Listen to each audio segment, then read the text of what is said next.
I'm Robert Schachter, and I'm sitting here with Dr. David Burns as part of the ABCT series of meeting and getting to know the pioneers, the people who really started the whole cognitive therapy and behavioral therapy movements. So David, yes. How did you get started in this business? Well, I started out in biological psychiatry at University of Pennsylvania Medical School, and I was doing research on the so-called chemical imbalance theory of depression and treating patients with psychopharmacology, antidepressants and etc. And I had two problems with it. One, our research seemed to be indicating pretty clearly that this chemical imbalance theory of depression was a false theory. It isn't true that depression is due to a deficiency of brain serotonin. I don't think we know what the cause is, but I think we can say pretty clearly that this theory that's been dominating biological psychiatry is not a true theory. And in addition, I was giving out antidepressants, tons of them, to my patients. I had many, many depressed patients, and I saw very few of them responding with complete recovery to antidepressants. I remember we had a research unit at the VA hospital, and there was a depressed veteran I'll call Fred, and he would just sit every day in the day room staring at the wall, and he would chain smoke cigarettes, and his fingers were all stained yellow from the tobacco, and he didn't do anything. He'd go up and say, "Fred, why don't you do something? Play some pool or go outside or get active or something." And he'd look up at you and he'd just say, "I want to die." And it was kind of heartbreaking, and at one point he had a heart attack, and we had to switch him over to the coronary care unit. And he survived, and they sent him back to our depression unit, and he was bitterly disappointed that he hadn't died. And finally, they decided to give him electroconvulsive therapy, because all the antidepressants that we were giving, we had experimental antidepressants, we had all kinds of stuff, and nothing was working. And so they started a course of electroconvulsive therapy, and one of the other residents was his doctor, and the other resident went on vacation and said that he had one more electroconvulsive treatment, and would I administer it, because he was going to be out of town, and could I just finish it up? And I said, "I've never given ECT." So he said, "Oh, it's real easy, you just do this and this and this." And so I said, "Okay, I'll take a shot at it." So we took Fred on the gurney down to the operating room, is where we did the ECT, and administered a short-term anesthetic, and turned on the current, and he had his convulsion. And then they wake up real quickly, put him over to a recovery area, and I was standing there with him as he came to. And of course, after ECT, you forget a little bit. There's some memory loss, and he woke up and he said, "Where am I?" And I said, "Well, Fred, you're in the VA hospital, and we've just completed a course of 15 electroconvulsive treatments for you, and I think it's going to really help you. How are you feeling now?" And he looked up to me and he said, "I want to die." And I just felt kind of crushed, because it wasn't just Fred, it was almost every patient I was treating. We were throwing the book at them from a biological psychiatry point of view, and I had very few who were improving much, and almost none who were going from depression to joy, which is what I wanted. And I was looking around for maybe some form of psychotherapy to supplement this, and the department chairman said, "Well, there's this new thing called cognitive therapy. There's this guy Aaron Beck, and it's based on the idea that negative thoughts cause depression, and you can train patients to think differently, and maybe you should check that out." And I said, "Oh, that sounds so ridiculous. And I've seen Beck, he looks goofy, wears a bow tie, and it sounds like the power of positive thinking, and I know my patients are way too severe for any goofy stuff like that." And the department chairman says, "You're probably right, but why don't you go and do this weekly seminar and try it out with some of your patients, and then you can prove to yourself that it won't work." And I said, well, that's not a bad idea. So I started going to his weekly seminar, and he'd always say, there was only about 5 people in the world at that time who were doing or learning cognitive therapy, and I would always describe some real severe patient at the beginning of the seminar. He'd say, does anyone have any really tough patient? I'd say, well, I have this patient who's going to commit suicide tonight if I don't come up with something this afternoon. And they'd say, oh, let's work on David's case. And then I would present the case, and he always had really neat ideas, you know, and then I always told the patient I'm going to present this, and then they say, what did Dr. Beck say? And I say, oh, we should try this or this or this. Right. And lo and behold, the technique started working. And I couldn't believe it. And patients that I had been stuck with and who had been depressed for years began to turn the corner on their depression. And I said, wow, this might be for real. And I got deeper and deeper into it, and eventually I gave up. I had a grant to stay on the tenure track to be a full-time researcher. I had a 5-year grant from the federal government to develop a brain serotonin research laboratory at the medical school. And eventually I said, you know, I don't want this. I don't want to do this. This isn't ever going to lead anywhere. And I just sent the money back. And I said, I don't want to stay and be a full-time researcher. Instead, I went into private practice. I stayed on the voluntary faculty. I did volunteer teaching. Right. And I put my energy into learning and then developing cognitive therapy. And it was an agonizing decision at the time because they put tremendous pressure on me not to leave and to stay on the faculty. And I'm so glad that I made that decision. It put my whole life in a different direction, and I've been grateful ever since. Yeah, those directions are very powerful. And so how has your view of cognitive therapy as it is changed since you started? It's changed pretty dramatically. I'm still an enthusiast for cognitive therapy, and I use it every day. But as I got deeper and deeper into cognitive therapy, I found that, just to simplify it, there were kind of 2 categories of patients. There were those who responded really quickly and amazingly. They loved the techniques. I developed some pretty powerful techniques like externalization of voices and the acceptance paradox and the downward arrow techniques, and a lot of really cool techniques. Beck had his techniques too, examine the evidence, and the Socratic method. And there were those patients that they would take to it worked well for them, they would have a dramatic and complete elimination of symptoms. But there were other patients who seemed to fight me and to yes but me.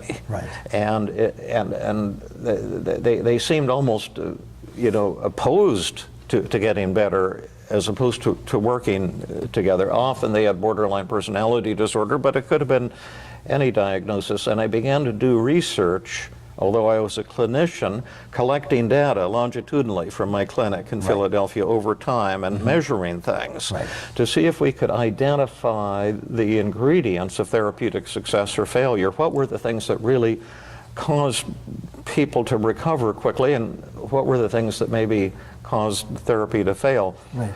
And we isolated some variables and modified the therapy dramatically, and we've come up with something new called team therapy, and you could think of team therapy as cognitive therapy on steroids.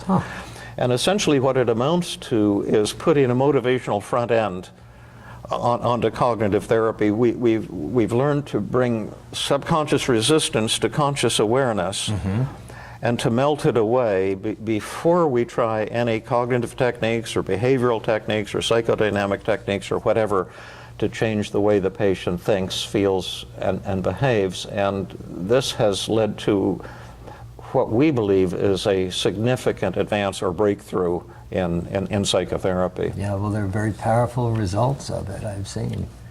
And so addressing that resistance first is an important part of this. Yeah, it's absolutely crucial, and it wasn't taught as a part of cognitive therapy. Beck always gave lip service to the idea you have to have an agenda and work with the patient as a team. And even people ever since Freud have said, you've got to deal with resistance.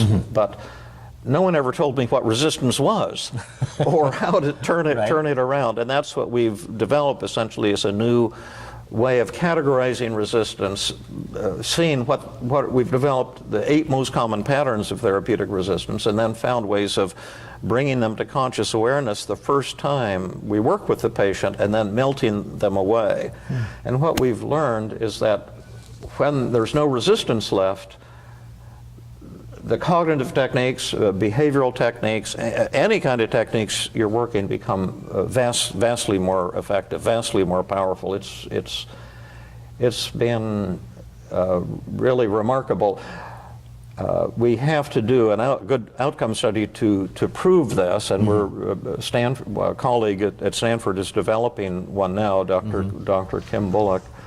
But I've been doing a trauma workshop for the past couple of years, and in the trauma workshop, and here in the intensive that we've been doing here in the South San Francisco Conference Center, I do a live demonstration, and I generally work with someone who's had horrific traumas, you know, repeated rapes, violence, just horrific things. And often the patients have had maybe 20, 30, 40 years of failed treatment for depression. And in the live demonstration, I set aside 2 hours to treat the person while the audience watches and explain how the new team Tell us what team therapy means. works. Tell us how team works. They're Yeah. TEAM. Yeah. Well, let me first finish my long-winded story. But what I was going to say is in every one of those, I'd say the last 40 or 50 people that I've treated have had a complete elimination of symptoms in one session. And if you had said that was possible 10 years ago, I would have said you were crazy. No, it's remarkable. I used to see this occasionally. Now I see it almost every single time I work with somebody, and that's why to me this feels like something new and quite different. Now we can get back to whatever you were saying. Well, you described team. Tell us what team is. Well, T stands for testing, and we have to thank Aaron Beck for bringing in the concept of testing. His Beck Depression Inventory in 1964 was really the first time someone said you can actually measure depression in a reasonably precise way.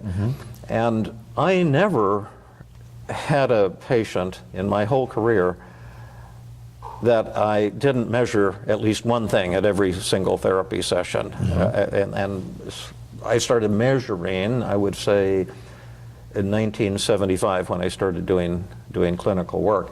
And then over the year, and that's been fantastically helpful. Most therapists do not measure. My former colleague from my residency class, John Rush, who became a prominent biological psychiatrist, and he was the first author on the first article on cognitive therapy. It was Rush and Beck and others when they did the first publication in the first edition of Cognitive Therapy and Research. And he has recently been talking about, he did a grand rounds at Stanford, and he said that psychopharmacology and psychotherapy are the measurement-free zone. That people think they can treat without measurement. We don't see that in any other area of medicine. When you go to the emergency room, you get x-rays and blood tests and blood pressure and EKG. We're measuring things. And what I've always believed is that you cannot do meaningful psychotherapy without measuring. And now we have, with team therapy, we measure. I've developed ultra-short, highly accurate scales to measure depression, suicidal urges, anxiety, anger, and other variables. And we have patients sit in the waiting room before each session begins and take a test. How are you feeling at this moment? Right. How depressed are you? How suicidal are you? They hand that to the therapist at the beginning of the session, and you can look at it and see exactly how the patient's feeling. Then you have the session, you hand this back to the patient at the end of the session, they sit down in the waiting room and take it again. And how are you feeling right now? And then you can look at those ratings. The patient goes home, they leave you the test, and you can see exactly how effective or ineffective you were in every session for the first time. It's like having an emotional x-ray machine. Yeah, or you take their emotional pulse before and afterwards. That's right. And so you can really see exactly what and where they are and before and after. Yes, they also rate you on therapeutic empathy. how warm and caring you were. Now, what's the purpose of that? Well, the purpose of all the measurements is the same, that I've done some research to see how accurate are therapists' perceptions of how their patients feel and how their patients feel about them. And the studies and other published studies indicate that therapists' perceptions are less than 10% accurate. The study I did at the Stanford inpatient unit, the therapist perception of depression was only 3% accurate. The perception of suicidal urges was 0% accurate. The perception of the patient's anger was 0% accurate. And what the therapist is guessing the patient feels, but this gives them concrete. This shows you for the first time how they're really feeling and how they feel about you. And the empathy test is so sensitive that most therapists, when they use it, will get failing grades from every patient at every session. Because they're not being empathetic. Yeah, they think they are, but they're not. Their empathy skills, as the Buddha so often said, suck.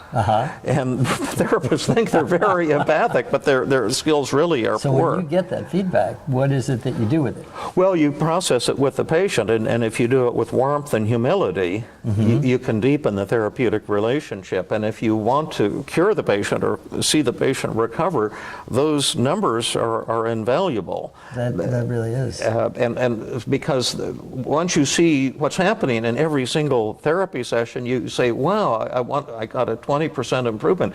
Could I get a 30% improvement? Could I get a 50% improvement? And it's just like in professional sports.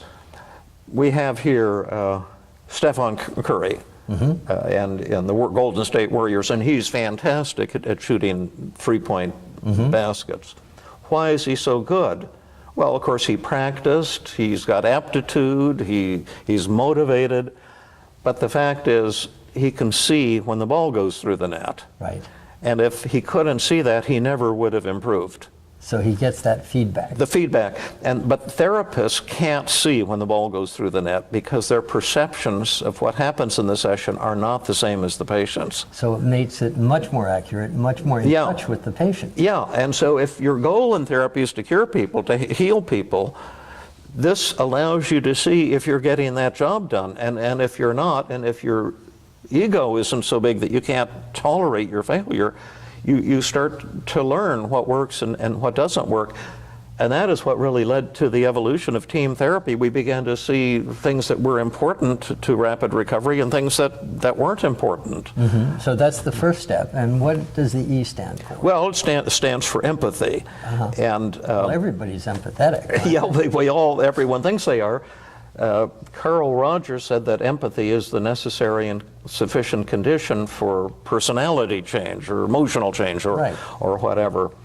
That turned out not to be the case, but empathy is important because if you've got powerful tools to help a depressed patient or an anxious patient, but the patient doesn't like you or trust you, your tools aren't going to be effective. So at the start of every session, you need to empathize. And in team therapy, we've developed some very powerful empathy training techniques to help therapists develop a high degree of empathy. So there's a procedure actually that you can teach, so people will in fact be understood better and feel the patient feel them more in touch with them. Yes, if a clinician has the desire and the humility to develop superb empathy skills, we have training methods that will allow therapists to do that.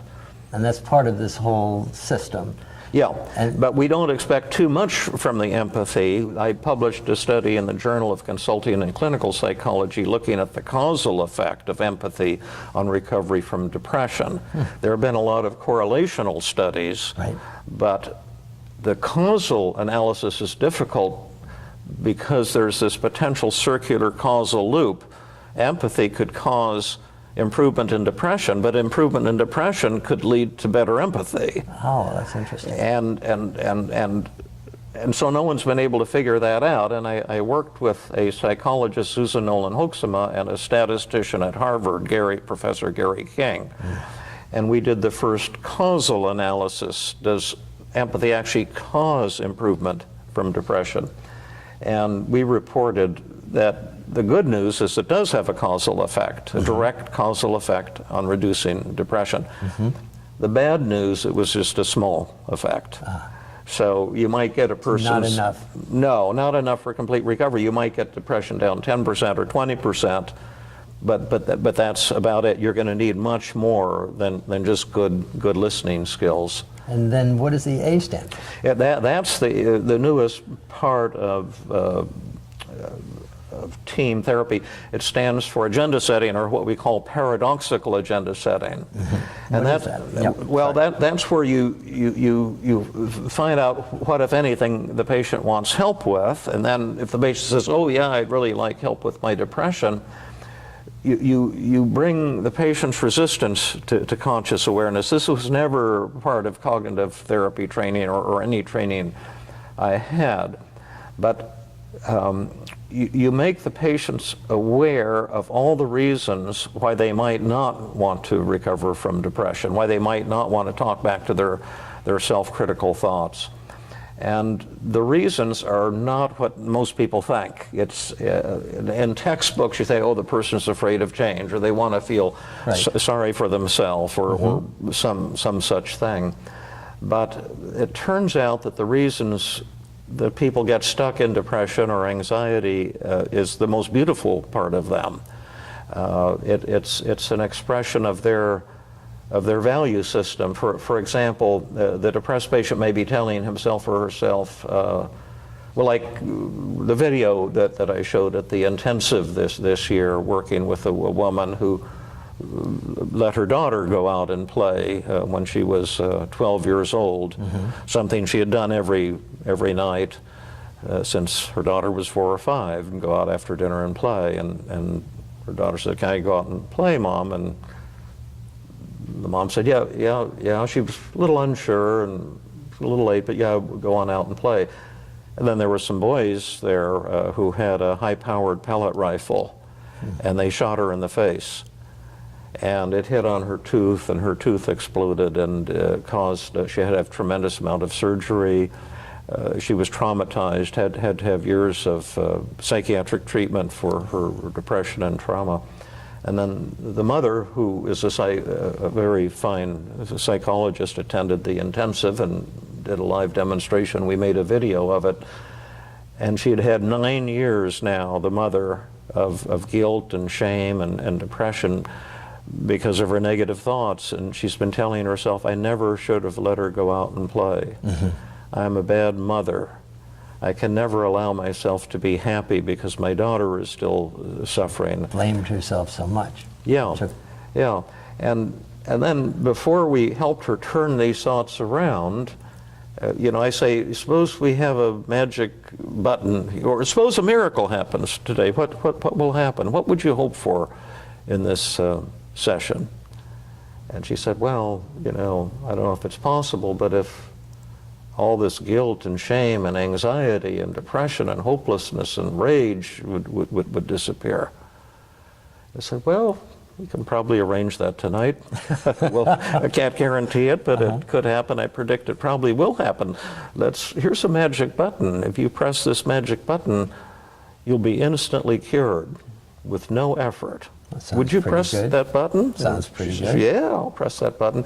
And then we say, well, I can think of a lot of reasons not to press that magic button. What do these negative thoughts and feelings show about you that's beautiful and awesome?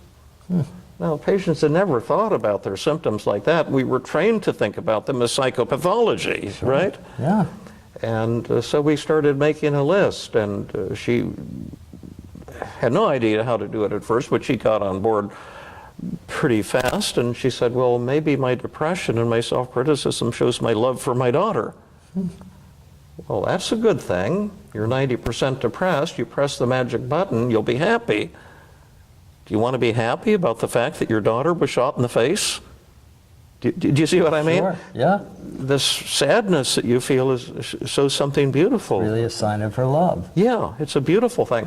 And the self-criticism shows that I have high standards. Sure. Oh, do you have? Yes, I have high standards. Have they motivated you? Tremendously. Have you accomplished a lot? A tremendous amount. So let's put, I have high standards. They've motivated me. I've accomplished a lot. You're anxious all the time. You press the magic button, your anxiety will disappear. Oh, so you want to be free of anxiety? Now, what happened the last time you let your guard down? She went out and got shot. The anxiety serves a purpose. Yeah, it's your love for her. You're protecting your daughter. And all of a sudden there's a switch in terms Yeah. of how you see your own feelings. Yeah, that's right. And you suddenly see, wow, all these negative thoughts and feelings that I've been taught by society or some chemical imbalance in my brain is actually the most beautiful part of me. And you sell the patient, you become the patient's subconscious mind and sell the patient on remaining the same. And the paradox is when you do that, suddenly the resistance disappears and the patient wants to change. And then we have this thing called the magic dial. Let's not bring all these to zero. What would be a healthy amount of depression? It's 90%, and your daughter was shot in the face. How depressed would you want to feel? And she said, oh, well, maybe, I don't remember the exact numbers, but maybe 20% would be enough. So they keep enough to represent what that depression really means. Yes, the beautiful. Not enough to feel bad.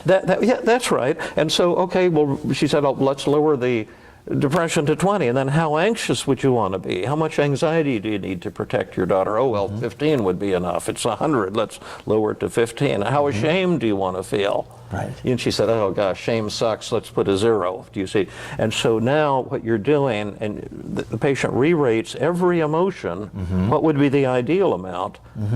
And then what you've done, you've made a deal with the patient's subconscious mind. Right. That will lower to this level, but no lower. Right. Now the patient is free to work with you as a partner. They don't need to yes but you or Because fight the with you. resistance is their desire to hold on to that because of what it represents. But Yes, and we've honored that. We're honoring that. then they can let go of it. Yeah, and then we come in with powerful techniques, the conventional things like identify the distortions, the externalization of voices, the acceptance paradox, the paradoxical double standard technique. And what happened with her and what happens with most patients, it took about 45 minutes to get up to this point in the session. Yep. Keep in mind, this is an extended session. We're not going to be limited to 50 minutes. Right. We've got 2 hours. And then it took at that point about probably 10 minutes for her to completely crush the negative thoughts. That's impressive. Yeah, and this is what I see almost every single time I work with somebody, and then re-rate at the end. And the funny thing is those goals that they have disappear. That's just like a temporary illusion. Because once they can really destroy the thought is gone. Yeah, and then the goals change, and she that rated all of her feelings not only is 0, but some of them negative. She said her shame went from plus 90 to minus 1,000. And that's team therapy. And so the methods part, I guess, is the M in team. Yeah, and a lot of those are cognitive techniques. There's psychodynamic techniques you can use. There's behavioral techniques, exposure techniques. There's spiritual techniques. There's uncovering techniques. I'm heavily cognitive because of my background in cognitive therapy, but I really use techniques. You can use techniques from any school of therapy. The methods part of the model is not limited to this or that school of therapy. So that's a quick overview, and at the end of the session you test them again and see how you did. And that's how your work's evolved to this point. Yeah. And so in terms of the research you've done and do, how does that inform your therapeutic approach? Well, it's informed me a lot. Now, I can't promote myself as a heavyweight researcher the way back, and so many others are. I've been a clinician surviving in private practice, but I've collected data longitudinally over time, and I've used structural equation modeling techniques that allow you to kind of dissect cause and effect relationships out of data collected over time. Right. And the research has helped me in 2 ways. It's shown me what's important and what's not important. Like a lot of the things that cognitive therapists believe and therapists from other schools have thought, when I've done causal modeling of it, I found out that's not true, that the data isn't there.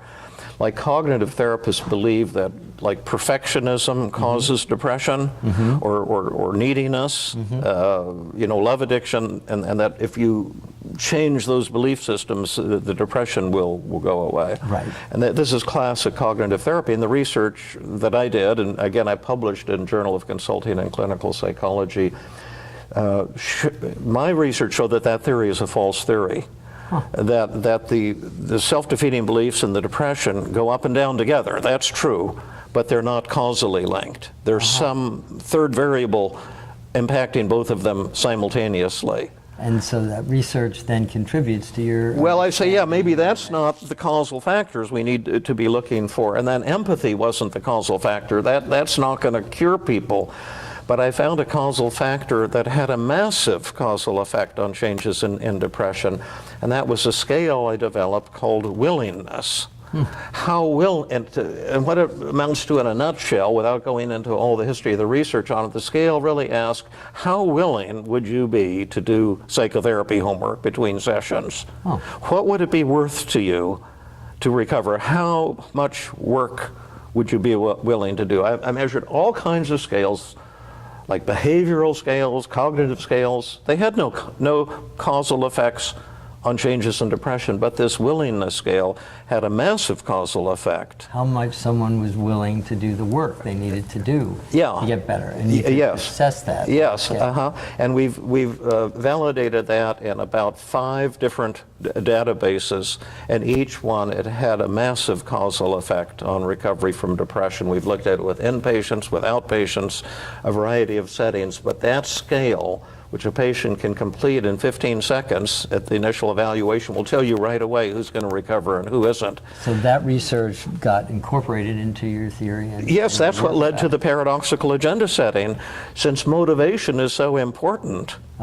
See, that I call this the motivation revolution. Beck and Albert Ellis brought in the cognitive revolution. That was huge, but now we're seeing that our motivation has also a massive effect on how people think, feel, and behave. But it's not being taken into account in research studies. See, in research studies, they just take like veterans with PTSD and then they throw something at them. Right. They'll throw cognitive therapy at them, or EMDR, or prolonged exposure. Independent variables. And it's like the patient is a diagnosis and you're going to impose something on them. And they get poor results with all of these things because the treatment isn't being individualized and no one's taking resistance into account. And what we've seen is that if you're willing to learn these new anti-resistance techniques, it makes, at least as we see it today, here in 2016,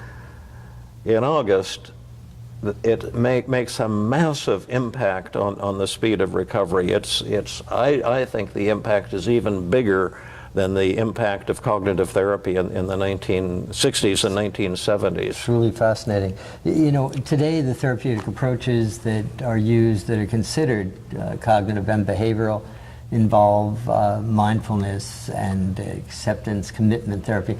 Where do you see therapy as a whole going in the next 3 to 5 years, if anything? I don't know where it'll go, because it seems to go where it wants rather than where I want it to go. You know, but where I would like to see it to go, I would like to see an end to all schools of therapy. And people get angry when I say that, and perhaps rightly so, because you know, the Becks, the Ellises, the Freuds of the world have contributed a lot, a tremendous amount, in terms of our understanding of human nature, our understanding of suffering, and techniques to treat suffering. But I think it's time to give up schools of therapy and move to a new data-driven science of psychotherapy. See, you don't have schools of medicine. You imagine if you had a penicillin school. So you have a broken leg, you go to the doctor, he gives you penicillin. You say, why am I getting penicillin? Well, I'm in the penicillin school. I treat everything with penicillin. It would be nutty, but that's how psychotherapy is set up. You see, if you have a marital problem and you go to a cognitive therapist, what are you going to be treated with? Cognitive therapy? Yeah, and one thing I learned early in my career, don't ever treat marital problems with cognitive therapy, because not only could it never help, it always makes marital problems worse. People with marital problems have cognitive distortions, don't they? Yes, my husband is a loser. All he cares about is himself. It's all his fault. Oh, well, Sarah, look at all your distortions. Blame, mind reading, all or nothing thinking. She'll just get pissed off at you. Now she's got 2 in him. He's a loser of a husband and a loser of a shrink. You need other methods to treat relationship problems. But if she goes to a psychodynamic therapist, she'll get psychodynamic therapy. If she goes to an EMDR therapist, she'll get EMDR therapy. To me, that makes no sense. I'm saying let's develop a structure of how psychotherapy works. Psychotherapy in general. Yeah, and we can then plug any methods we want into the methods part of that model. And so where I would like to see is a data-driven science of psychotherapy that good money drives out bad money. To see what works for what, and that would be used. Yeah, and measurement, based on measurement. And I think the discoveries of the future won't come from big-name researchers, but from clinicians. We now, my son and a programmer and I have been developing a new electronic tool for our brief mood survey. And it should be ready for launch in a week or 2 weeks at most, and patients will be able to go into the waiting room and take out their cell phone and take the scales on the cell phone. It just take a minute, it'll go instantly into the therapist's electronic record and database, and then at the end they sit down afterwards, type it in again, and goes right into the record, and then the therapist will have a beautiful electronic record of all the scores, how they've changed over time. See what's worked and what hasn't. Yeah, and I think something like that will be, I think right now maybe 3% of therapists in the United States use measurement at every session. And I think in the next 5 years, that will disappear. Like, it will become a requirement. You must measure, just like if you want an emergency room, you must have an x-ray machine. You must have blood tests. It really puts you so much more closely in touch with the patient. It's really, really fascinating tool. Yeah. And then just in general now, you are a very interesting person and a brilliant person. I know. That's what I've been told here. And They're very loquacious. Will the guy ever shut up? But what do you do for fun? One of the things I do the most for fun, I used to be a dog person. Our dog died. I used to hate cats because they're so narcissistic. They threaten my narcissism. I couldn't stand it. And my wife kind of converted me to a cat person, and we've taken to adopting aggressive, adult, predatory cats. Sounds like a scary house to visit. Well, actually, my wife has shown me, and together as a team, we turn them into loving, sweet lambs. And it's one of the, our kids are grown, but these are our new children, and we pour them tremendous time and attention and affection, and they give us so much in return. And to tell you the truth, happiness for me is lying on bed, watching television. We have 2 feral cats. They take turns getting on my lap and purring, and then watching Donald Trump scornfully on television, hoping he blows his fuse before too long. But that's heaven to me. I don't want to go on vacation. We're back in California now. It's like heaven. I have a free training group at Stanford for Bay Area clinicians, can come for free and get unlimited free training, unlimited free treatment at our Tuesday group at Stanford. And go into the Tuesday group, and Jeffrey, who's doing the video here, is in our Tuesday group. And it's like heaven to me. The students come, Stanford students, community therapists, they open up, they do personal work, they cry.